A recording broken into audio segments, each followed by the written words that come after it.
Bismillahirrahmanirrahim. Assalamualaikum warahmatullahi wabarakatuh. Waalaikumsalam warahmatullahi wabarakatuh. Hamdan liman zayyana na'al insani bil akhlaqil karimah. Salatan wa salaman ala afdalil mutakhallaqi bil akhlaqil azimah. Wa alihi wa ashabihi wa kulli man iktaba alaihim tariqatahumul qawimah. Sahabat tafakur billah di mana saja berada, bersyukur kepada Allah Subhanahu wa taala kalau kita saat ini dianugerahi ilmu agama, tertarik dalam hal agama, karena tidak semua orang mendapatkan kesempatan itu. Salah satu ketinggian derajat manusia adalah memiliki ilmu. Maka kata Allah, ya ayyuhalladzina amanu yarfa'illahu alladzina amanu minkum walladzina utul ilma darajah. Ya orang yang beriman, aku akan mengangkat bagi orang-orang yang berilmu beberapa derajat. Jadi salah satu pengangkat derajat manusia itu memiliki ilmu. Salah satu ilmu itu bisa didapat yaitu dengan tidak memiliki kesombongan.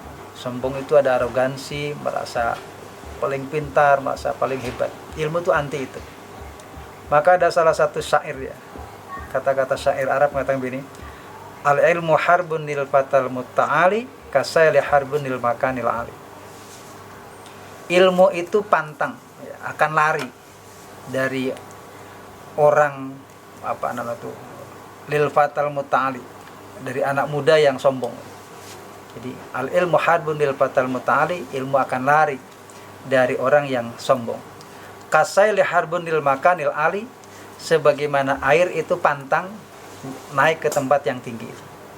Jadi salah satu untuk kita bisa mendapatkan ilmu adalah rendahkan hati kita, karena ilmu itu milik Allah Subhanahu wa taala.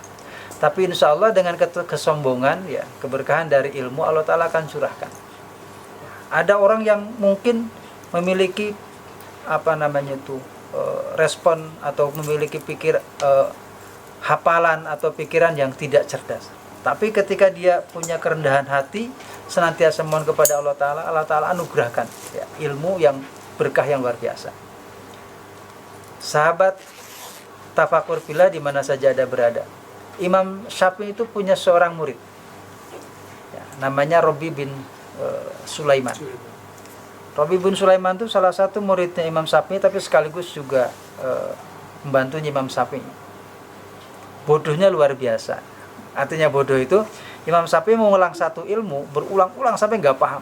Dalam satu riwayat dalam manaqibnya Imam Syafi'i, Imam Syafi'i itu mengajarkan satu ilmu ya, di hadapan para muridnya. Salah satunya adalah Robi bin Sulaiman itu. Yang lain sudah paham. Robi bin Sulaiman dijelaskan sampai 39 kali tidak hafal. Jadi kalau antum-antum semuanya sekarang belajar baru 2-3 kali itu sudah hafal, itu luar biasa.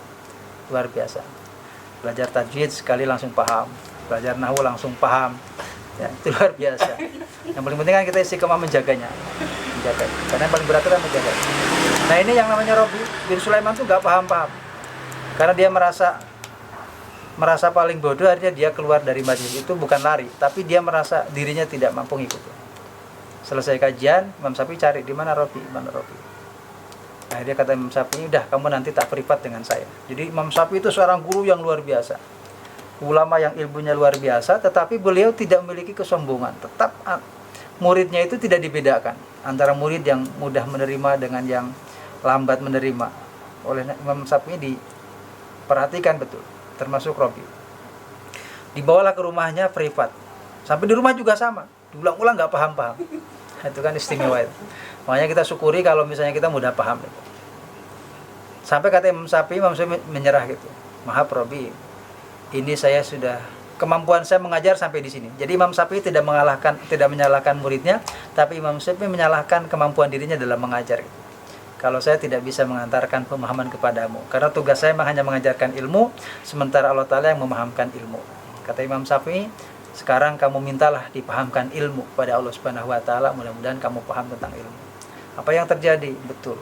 Robi bin Sulaiman dia senantiasa mohon kepada Allah Ta'ala diberi pemahaman tentang ilmu.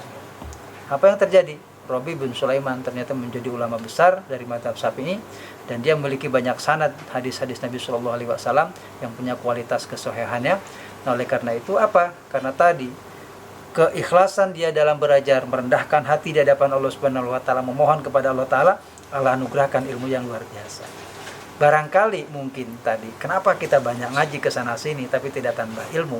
Kemungkinan dari sekian banyak variabel yang ada dalam diri kita masih memiliki ketinggian diri, kesombongan, keangkuhan. Padahal itu yang anti. Maka tadi ada satu peribahasa mengatakan al ilmu kharbunil fatal muta'ali. Ilmu itu pantang pada orang yang ada kesombongan dalam hatinya. Kasaili harbunil makanil ali, sebagaimana air itu pantang naik pada tempat yang tinggi. Karena itu rendahkan hati kita, tapi rendahkan hati yang paling hebat adalah di hadapan Allah Subhanahu wa taala. Maka tetap membangun kita baik dengan guru, maka rendahkan juga kita di hadapan guru kita. Maka insya Allah akan keberkahan dari ilmu kita. Baik, sahabat filah, sahabat tafakur filah di mana saja berada, mudah-mudahan kita semuanya dianugerahi ilmu dan pemahaman ilmu, manfaat untuk diri kita, keluarga kita, dan orang banyak. Assalamualaikum warahmatullahi wabarakatuh. Waalaikumsalam warahmatullahi wabarakatuh.